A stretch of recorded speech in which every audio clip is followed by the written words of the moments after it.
Hello students, good morning to all. Students, in previous day class we discussed about the discrimination based on caste. Today we are continuing the same topic of chapter number 2 in civics. Today in order to mitigate students देखिए मैंने बताया था कि doctor Bhimrao Ambedkar जो बने पहले law minister बने independent India के और वो जो भारतीय संविधान था उसके रचयिता भी थे।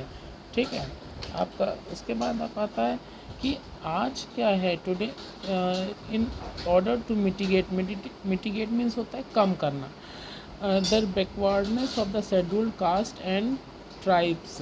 मतलब आज क्या है जो बैकवर्डनेस है, पिछड़ापन जो है हमारी शेड्यूल्ड कास्ट का यानी पिछड़ी जातियों का और जनजातियों का, तो उनका पिछड़ापन जो दूर करने के लिए जो इंडियन लॉ है, भारतीय कानून है, has provide a quota system for them, उनके लिए एक कोटा सिस्टम जो था वो उनको उपलब्ध कराया। कोटा सिस्टम क्या है स्टूडेंट? कोटा सिस्टम मतलब है उनको रिजर्वेशन दिया गया, उनको छूट दी गई।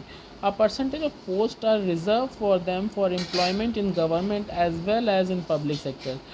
अब मतलब आपका परसेंटेज ऑफ पोस्ट मतलब जो नौकरी है, मतलब आपकी गवर्नमेंट जॉब है उसमें उनको रिजर्वेशन दिया गया। एम्प्लॉयमेंट मतलब नौकरी में जो गवर्नमेंट की नौकरी होती है उसमें कुछ हिस्सा जो कुछ परसेंटेज थी पोस्ट की उनको उसमें ये कहा गया है वो उनके लिए रिज़र्व रहेंगी, उस पर कोई दूसरी कास्ट वाला पर्सन जो है वो अप्लाई नहीं कर सकता, उस पर शेड्यूल्ड कास्ट और ट्राइब्स ही अप्लाई कर सकते हैं।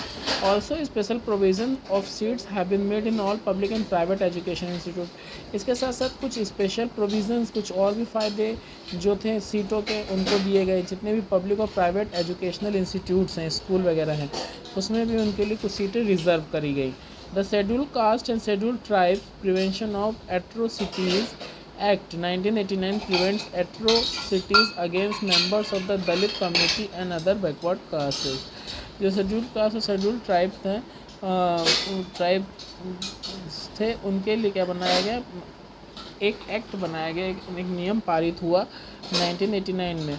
इसमें जितनी भी एट्रोसिटीज़ थी, मतलब जितनी भी आपका मतलब जो एक्ट ऑफ वायलेंस, मतलब जो उनके साथ हिंसा होती थी, उनके साथ गलत व्यवहार होता था, उसके अगेंस्ट, उसके खिलाफ जो था दलित कम्युनिटी के खिलाफ, मतलब जो लोग उनके साथ बुरा व्यवहार करते थे उनके खिलाफ एक नियम पारित किया गया कि और दूसरी पिछड़ी जातियों के लिए कि अगर कोई उनके खिलाफ ऐसा करेगा तो वो एक अपराध माना जाएगा।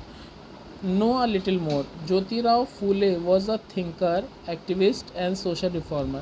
ज्योतिराव फूले स्टूडेंट्स ये भी एक पिछड़ी जाति के ही थे। ये एक थिंकर थे, एक विचारक थे, इसके साथ ही साथ एक्टिविस्ट थे आपका, एंड सोशल रिफॉर्मर और सामाजिक सुधारक थे। He was also called Mahatma, इनको महात्मा भी कहा जाता था। Phule and his wife Savitribai Phule, Phule और उनकी वाइफ सावित्रीबाई फूले जो थी were pioneers of women education in India. इनको माना जाता है पायनियर मतलब जो किसी चीज़ की शुरुआत करता है। तो वुमेन एजुकेशन मतलब पहले जो वुमेन्स थी उनको पढ़ने का भारत में कोई अधिकार नहीं था, लेकिन बाद में इनके प्रयासों से फूले और उनकी वाइफ सावित्रीबाई फूले की वजह से वुमेन एजुकेशन की इंडिया में शुरुआत हुई। He opened a school for girls in India in August 1948। इन्होंने गर्ल्स के लिए एक स्कूल भी ओपन किया था अगस्त 1948 में। उसके बाद students Gandhi ji is experience with apartheid in South Africa. आप स्टूडेंट्स आपको मैंने एपार्थाइड मीन्स बताया था, मतलब चेहरे के कलर के हिसाब से, मतलब जो डिस्क्रिमिनेशन होता है on the basis of skin colour. मतलब साउथ अफ्रीका में क्या होता था स्टूडेंट्स, साउथ अफ्रीका आप लोग जानते हैं एक जगह है या नहीं, तो साउथ अफ्रीका में क्या होता था, भेदभाव होता था किसके आधार पर, स्किन के कलर पे। जैसे आपका स्किन है तो उस स्किन का जैसा कलर है उसके आधार पर भेदभाव होता था। डिस्क्रिमिनेशन मीन्स भेदभाव होता था कि जिनका स्किन का कलर अलग होता था उनको अलग प्रेफरेंस देते थे और बाकी को, जैसे ब्लैक वालों के साथ अच्छा व्यवहार नहीं करते थे, वाइट वालों के साथ अच्छा व्यवहार होता था। दादा तो ऐसे ही गांधी जी को भी एक एक्सपीरियंस हुआ वो साउथ अफ्रीका में जब थे तो उनके साथ भी ऐसे, क्योंकि गांधी जी इंडियन थे तो इंडियंस को अंग्रेज़ लोग ब्लैक कहते थे और जो बाकी वो लोग होते थे वो वाइट होते थे, साउथ अफ्रीका के लोग। तो उन्होंने कहा कि जो ब्लैक लोग हैं साउथ आपका, उनको ट्रेन में सफ़र करने का परमिशन नहीं है, फर्स्ट कंपार्टमेंट में वो नहीं बैठ सकते, ठीक है, और उनको ट्रेन से नीचे गिरा देते हैं, ठीक है। तो गांधी जी के साथ भी बच्चों ऐसे ही हुआ था। दादा अब्दुल्ला सेड, इसमें गांधी जी ने अपना एक्सपीरियंस बताया है कि दादा अब्दुल्ला ने उनसे कहा था कि एक ट्रिप करना है Pretoria in the Transvaal to help our client, अपने क्लाइंट की मदद करने, क्योंकि गांधी जी बेटा पहले लॉयर थे ना, एक वकील थे, उन्होंने वकालत की पढ़ाई की थी साउथ अफ्रीका से। The Indian left for Pietermaritzburg, और जो इंडियन था उसने लेफ्ट फॉर किसके लिए वहाँ से निकल पड़ा, पीटर मैरिट्सबर्ग के लिए। There he bought a first class ticket, उन्होंने फिर उस इंडियन ने क्या किया, एक फ़र्स्ट क्लास का टिकट ख़रीदा, रेल में आपका जो बिल्कुल फ़र्स्ट क्लास का टिकट होता है आपका, उसे लिया, and went and set in the first class compartment, और वो वहाँ पहुँचे रेल के डिब्बे में, और जो फर्स्ट क्लास का कंपार्टमेंट का टिकट था उसमें बैठ गए। आ यूरोपियन एंटर्ड द कंपार्टमेंट, फिर एक यूरोपियन आया कंपार्टमेंट के अंदर, उसने प्रवेश किया। ऑन सीइंग द इंडियन, जैसे उसने भारतीय को देखा, he called out to the railway officers, उसने रेलवे के जितने भी ऑफिसर्स थे, रेलवे के जितने भी मेन वर्कर्स थे और ऑफिसर्स थे, उनको बुलाया और कहा रिमूव हिम, इसे हटाओ यहाँ से।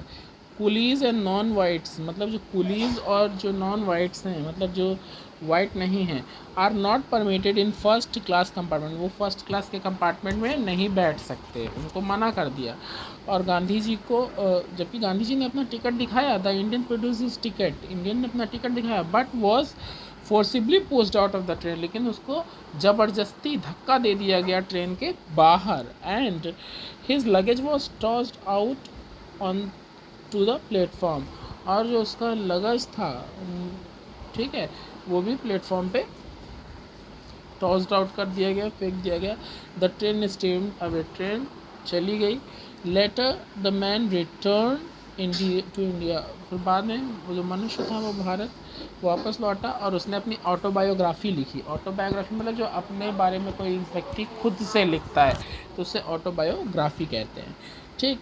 उन्होंने लिखा कि उस वक्त जब उनको बाहर फेंका गया था तो ठंड जो थी बहुत ही कड़क थी, एक्सट्रीमली बिटर, और जो उनका ओवरकोट था वो उनके लगेज में था, उनके सामान में था। But I did not dare to ask for it, लेकिन मुझे कोई डर नहीं लगा। लेकिन गांधी जी डरे नहीं थे, उनके साथ ऐसा व्यवहार भी हुआ था, उनकी इंसल्ट हुई थी, लेकिन वो डरे नहीं थे। वो फिर से एक बार देखिए गांधी जी का कहना था बेटा कि चाहे जितनी बार भी इंसल्ट हो, लेकिन वो डरे नहीं कभी भी, और वो वहाँ पे बैठे और पूरी रात वो मतलब उस रात के बारे में उन्होंने अपनी ऑटोबायोग्राफी में लिखा कि जब उनको बाहर फेंक दिया गया तो उन्होंने कोट नहीं ओढ़ी, न को डरे, जो उनके सामान में थी कोट वगैरह, और वो वहीं पूरी रात बैठे रहे और काँपते रहे ठंड से।